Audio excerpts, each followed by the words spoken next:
Mama, mwasi kolamba mobali godia lambela tata na banana yo. Lambela tata na banana yo. Lambela tata na banana yo. Lambela tata na banana yo. Lambela tata na banana yo. Lambela tata na banana yo. Mama, mwasi kolamba mobali godia lambela tata na banana yo. Lambela tata na banana yo. Lambela tata na banana yo. Lambela tata na banana yo. Alpha Kitchen yangone makambo bana basi lelo ba jeune fille nga bola nga mama na bino kisinjora botika no mama ba Facebook suka moi sabalaka il faut lamba olingo linga te tika trop WhatsApp surtout ba obokola na poto trop WhatsApp trop Facebook kota kaka to s'abonner mingi pa to kota pena to s'abonner na Alpha Kitchen cuisine ko la rolamba eri yango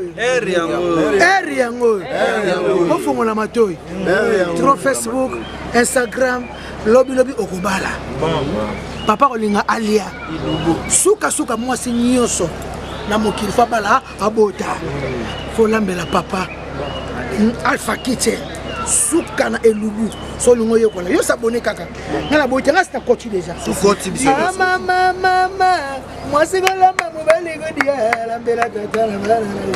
Lambela tata na banana yo. Lambela tata na banana yo. Lambela tata na banana yo. Lamba muteke papa ali ya. Lambela tata na banana yo. Lamba fufu na banana yo.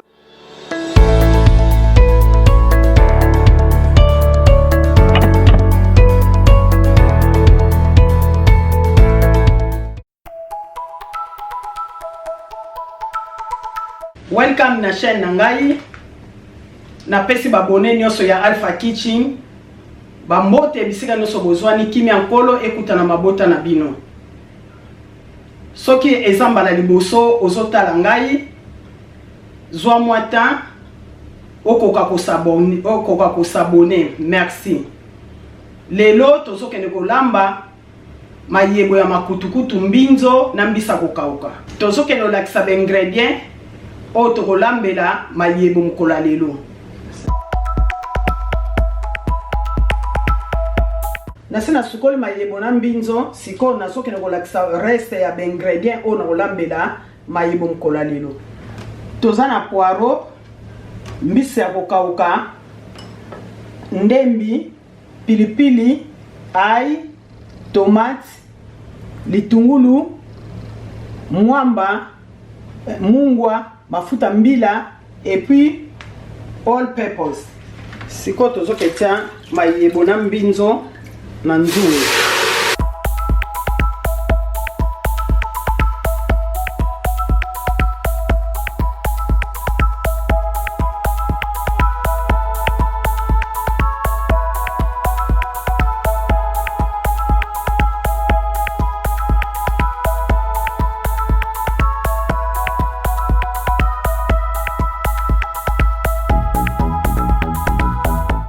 S'occuper au moni que oza pressé, oza pa na tante côté mbinzo okoki kotokisango, osopeli yango mwandamba mungwa eza pe mabete. Siko tozoka kotia mai. Tozozwa o eza mwamba tozotia na kati.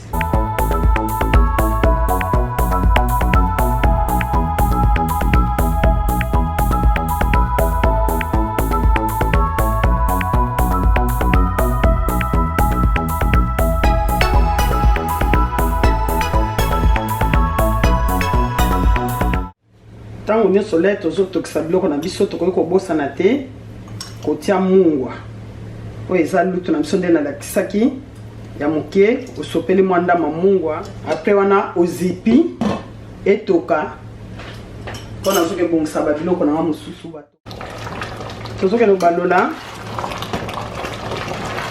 awa na ntango oyo fo kodimine moto oyo ezaka lokola fumbwa donc ezikala na se moto fo ezala na se.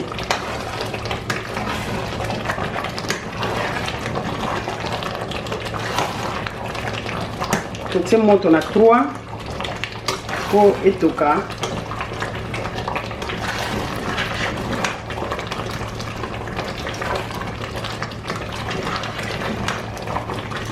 Pour na nguba tozo senga to bakisa mwa mai po ekangami.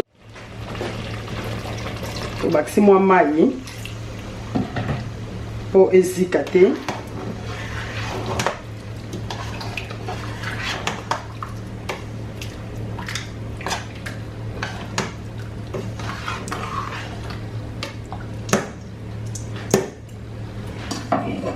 Totiki yango etoka lisusu sola nguba esila.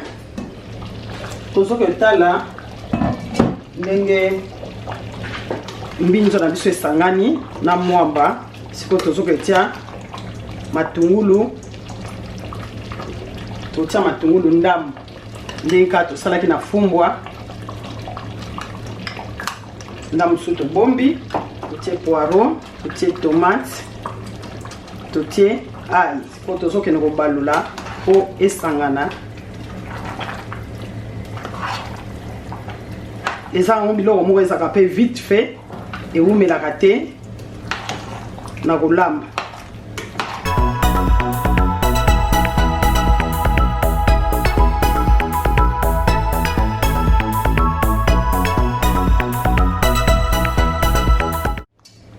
Tozo tike toka su mwa ndambo po totia mafuta.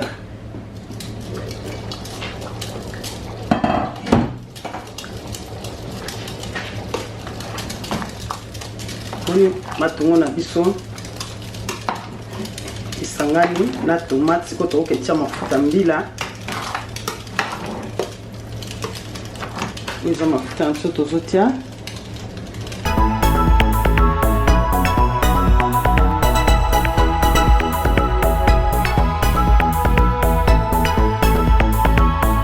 Ndeka tolamba fumbwa.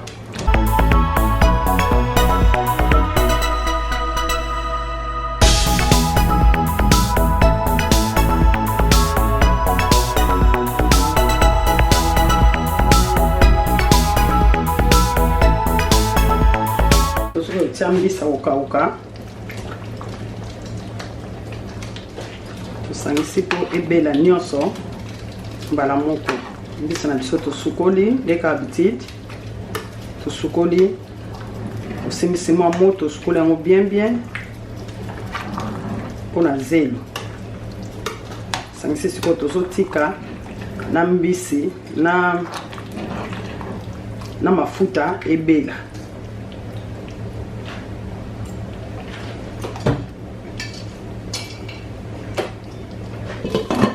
Bilo na biso tozolamba mayebo okoli yango leloko nyonso, okoli yango na makayabo, okoli yango na mbisi ya kotumba, okoli ya lokola biso ngai lelo nazoli yango na mipanzi. Nde nalobaki mipanzi eza na ndenge ebele kosala mipanzi. Lelo oyo nazosala eza ya kokali. Tozoke tala biloko na biso tape ya suka ezali tobalola.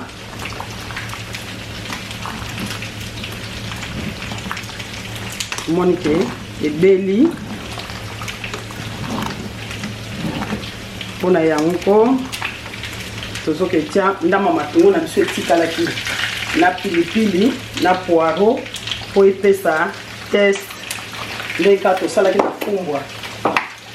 Tozosala mpona nini lero ozolia biloko na yo ozoka sola matungulu po ndenge olambaki matungulu etoki soleki ekei siko ndenge otie boyo kapena gu ya matungulu esa so sukali pena na biloko no oyo lambo tie pilipili na tie pilipili nanga na tie na nika te na teka ya mbuma po epesa solo na kati ya biloko.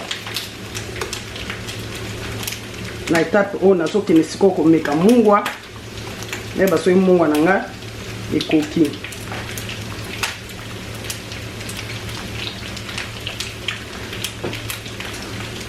Mungwa ekoki te me place na bakisa susu mungwa na kotia kaka all purpose po epesa ngo gu.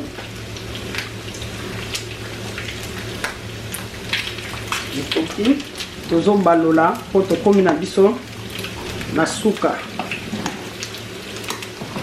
Tovanisaka mwa moke 5 minutes après tolongoli na moto.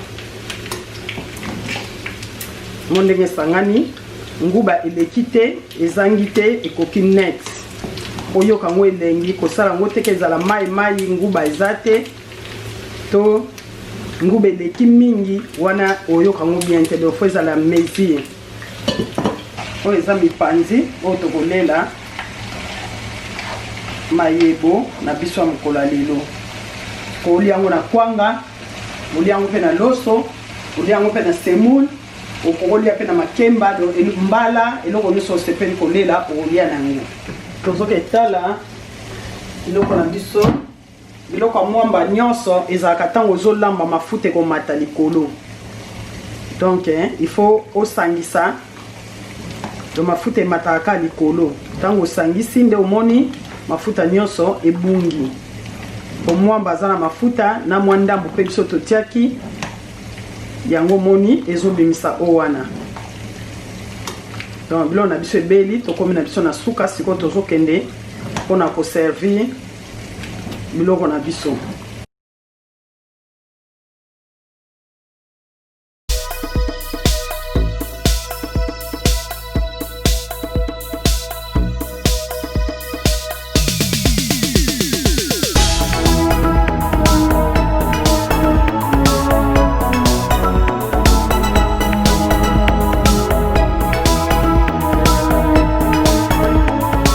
tokomi na biso na suka oyo ezalaki recette na biso ya mokolo ya lelo ezalaki mayebo ya makutukutu na mbisa kokauka yango mama yaya papa landaka ndenge nasaleli landa eloko moko na moko eza pasi te na kolamba pe wumelaka te eza eloko moko ya dar loso iso tie deja na mai eso sukoli yango bien ntango ozotia na moto ezwaka pena temps ya mingi te merci ndenge bolandi recette oyo bobosana ya kosabone te kolike mpe bacomment so oza na eloko oyo ke osepeli na lamba okomi na commentaire na kolamba yango natiaka bavideo chaque lundi chaque mercredi na dimanche nazopesa mwana nga anibwaka na boloni ya bambote ya mingi na mobali na ye papa André na bana nyonso nzamba lola amona bino bosabone po bozwa ba notification tango nyonso nazotia ba video ya sika yango nasuki na nga wana mpona mokolo ya lelo tomona na video na biso mbala nsima bye bye.